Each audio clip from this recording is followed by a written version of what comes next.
Mga kababayan, Assalamualaikum warahmatullahi wabarakatuh. Madayaw ngayong adlaw kaninyong tanan.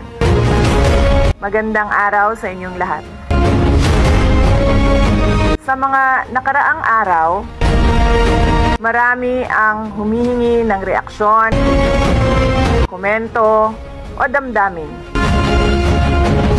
Damdamin ko sa issue ng impeachment na naihain laban sa akin.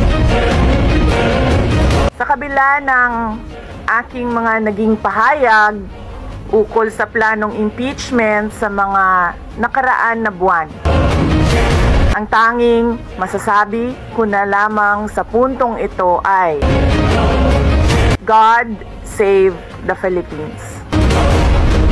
Bukod dito, nais ko na lang ipaabot ang aking taus-pusong pasasalamat sa mga kababayan na patuloy na nagdarasal, sumusuporta, nagtitiwala, at patuloy na nagmamahal sa akin.